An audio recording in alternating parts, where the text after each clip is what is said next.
Hello and welcome to the 117th episode of the gojenn podcast.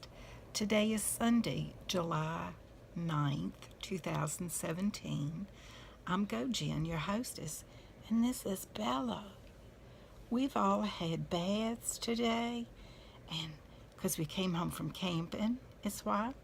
And I trimmed her little face a little bit so she could see better. Oh, and she smells so good. We had a really good time camping at Nutbush Campground near Henderson, North Carolina. I think it's Nutbush Bridge. And I'm going to do an entire separate video just about the campground because I took several videos and a bunch of pictures. And so it's going to take me a little longer to post those. Go through them and edit them and things like that. And Bella likes to get lots and lots of cuddles and scratches, and oh, she likes it when we get after a bath to help everything get all straightened out. She feels better. Does that feel good? Anyway, I'm laying down in my chair to try and get her to hold on. So what we're going to talk about today is I have a little bit of crochet to show you. I have some books I've been reading. I read a book yesterday. One whole book. It was A Death in Sweden by Kevin Wignall. It wasn't very good. That's why I could read it really easy. I mean, the super duper surprise that you were supposed to be shocked by in the epilogue, I knew it in the prologue. I knew. And I was like, why aren't you doing this? Why aren't you investigating? I'm sorry. I'm getting too expressive, Bella. I always talk with my hands. I'm sorry. I'm supposed to be scratching, aren't I? At any rate, please stay tuned for more from today's podcast. And since Bella had a starring role earlier, this is Lucky, and he likes to get scratches and belly rubs and everything on bath day too. He is a rescue Maltese. We believe he's purebred Maltese. He was rescued from a puppy farm, puppy mill. He has some anxiety issues where he'll just run in circles as fast as he can just because he's so anxious. He's so nervous and afraid. He's getting a whole lot better than he used to be, though, so we're very, very proud of him. He also licks as a way to calm himself, so he licks his feet, and they get kind of rust-colored because he licks them all the time. But he lived in a little cage his whole early life, and so that was all he had to do to amuse himself, was to maybe run in circles and to lick his feet, right? Can you give me a kiss? Say no. You want a kiss? This is Lucky.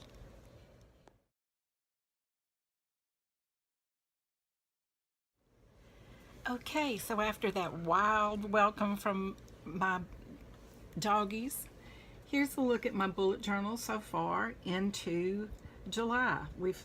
Today's the 9th, so we've had a full week. We did go camping Friday. We left as soon as I got off work, so we had Friday, Saturday, and Sunday. And today's Sunday.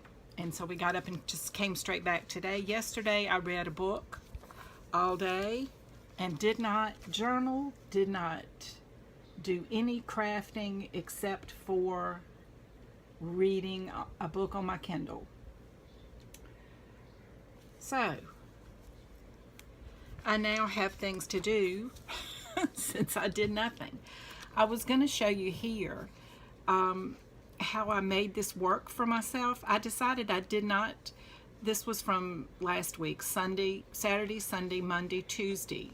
And then I just added this column here for Wednesday and Thursday because there was nothing really going on. And I didn't want to start up a new spread just for that. So I added the days myself because I'm the boss of my bullet journal. I know sometimes it thinks that it is the boss of me, but no, it's me. And so then I did this layout starting Friday. And I do like that I've put the little boxes across the bottom because although I check things off up here, down here I can put the highlights so that I know when something happened at a glance. So it's not so much for planning, which the check marks in the bullet journal part, this is for planning, okay? But the little boxes at the bottom are more for memory keeping and me knowing what's going on. I was all excited to go camping, so I drew that out, and I'm going to paint, I'm going to Zentangle, I'm going to do something in there. I haven't journaled, I haven't done anything. Horrible. But I had a great time. The campground was lovely. We could have had a site on the water because this campground was right on the shores of Kerr Lake in North Carolina, and the same lake comes up into Virginia. So this is going to be it for my crochet, I think. Now I've got one little thing to show you, but this, I worked like mad on my Metro kerchief. Okay, you can see, let's see, where is my progress marker? Right here. Here it is. So I got this many more rows done, and I have one more repeat of the pattern to do before I start decreasing for the other side. This is Supernatural Yarns in the color Absinthe. It's her sock weight yarn. I have really enjoyed it. So you see, I did get a lot of work done on this. This was basically the only thing. I'm going to move my little progress keeper up. This was basically all I worked on while I was waiting to get to go camping. Because that's basically all this past week was. So now, you know, it's back to normal, back to work. I don't have another day scheduled off until Labor Day. But we are going camping before then. The other project that I made is this granny square. This is an answer to a prompt for the Harry Potter Knitting and Crochet House Cup to craft something blue. I think I'm going to make a blanket of granny squares, so it's not going to be a heavy warm blanket. This is some Caron Simply Soft yarn, so this isn't going to be a heavyweight blanket at all. But I'm just going to join some of these big granny squares together, and it'll make a nice, either a nice gift to donate or a gift to give. This is just my first square on it. Let me see, I have notes written down. I finished the book. I think I had told you I was reading the book Hillbilly Elegy by J.D. Vance. I finished that. I have started listening to this Storied Life of A.J. Fickery. And it was supposed to be a really good book. It came highly recommended on Amazon and Audible. But I'm about an hour and a half into it, and I don't like it yet. I'm hoping it may get better, but I'm not enjoying it. the book I read yesterday on Kindle was A Death in Sweden by Kevin Wignall. It came advertised as, if you like Joe Nesbø, which is who I love, my Norwegian detective Harry Hole, but it's the little promo for the Death in Sweden said, if you like Joe Nesbø, you'll love this. Hey, Joe Nesbø's novels are so well written. They are plotted so carefully so that every little loose end is tied up. There will be 3 or 4, well, in the past book that I just finished, The Leopard by Joe Nesbø, I think there were 3 points in the book that you were like, ah, boom, and it was as if it were the end of the book, the finale, but then it went on, and then you went again, and then, so I have to say, I enjoy a good mystery, but it has to be a mystery. There was no real mystery to this other one I read. So why did I read it? I don't know. I just got started, and I was reading it yesterday, and I just was really into it. I was out on a lounge chair outside the camper, and it was a beautiful day, and there was a breeze blowing, and I was just reading and reading. I looked up and said, oh, it's lunchtime. And I had read 40% of the book. And I said, well, I can finish this today. That is my favorite thing about reading on Kindle, is that you know what percent you are done. You know, because since there's no physical book in front of you, like you can't tell that you have this much more, so you must be getting to the end. On the Kindle, you don't know that, but it does tell you how much percent you've read. So it was an okay book, but when I compare it to my Joe Nesbø, it was it wasn't. It was maybe a D on a ABCDE scale. It wasn't very good. The characters were likable, but kind of perfect. I don't really get into perfect that much. Okay, what have I watched? Well, all that time that I was working on my Metro kerchief, I watched the last Star Trek movie that's out on Netflix. That was really good. I like the younger cast that are the young Spock and McCoy and everybody. I like them. They're nice.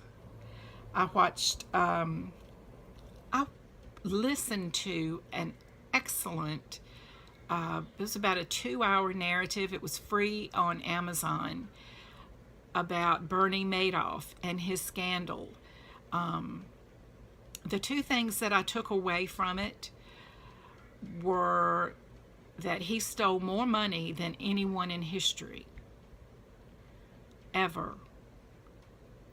That's a big deal. Like all the bank robbers and all the counterfeiters and all, you know, that kind of thing, nothing compared to what he did. Also, the investigator who was the storyteller on this, he said there was no way Madoff did it by himself. That he was not smart enough, he was not savvy enough, that he was able to do what he did with the help of other people looking the other way and letting him do it in order to make them money. Because they said no one gets the returns that Madoff did.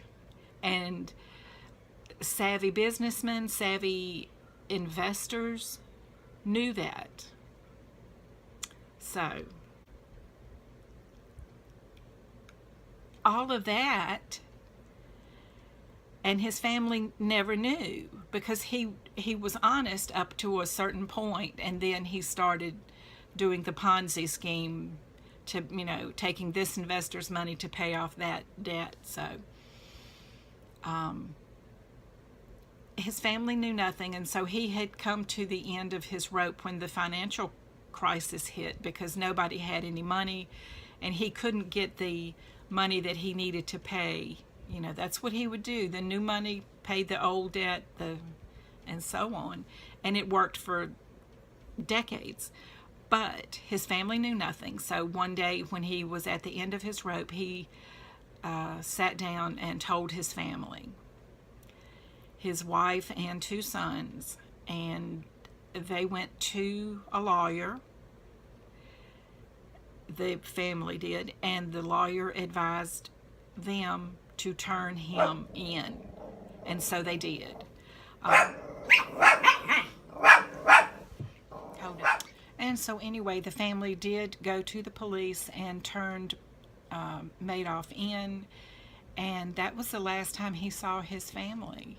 I don't know if he's seen his wife yet, but his 2 sons are both dead. How horrible to know that you caused that. How horrible. One by suicide.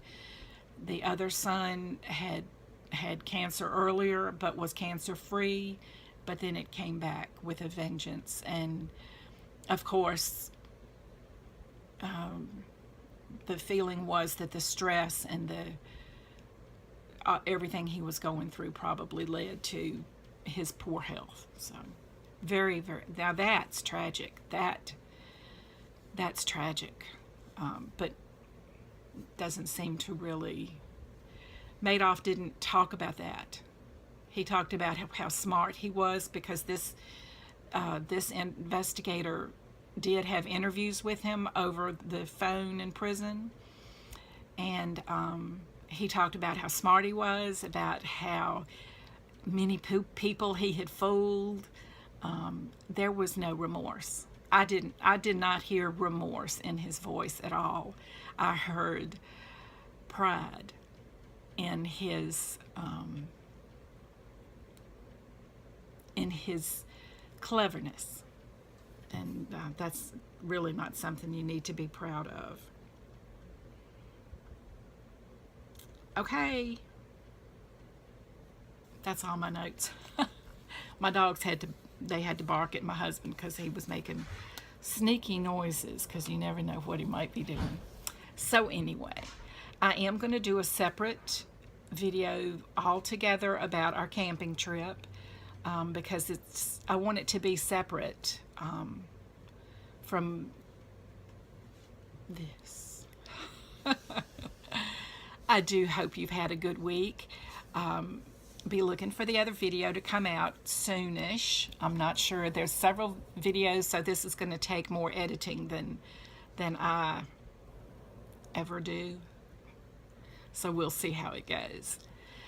Until I see you next time, which we'll be home next weekend, but we'll be camping again in 2 weeks, I think. So I will see you then. And until then, I wish you nothing but love and laughter.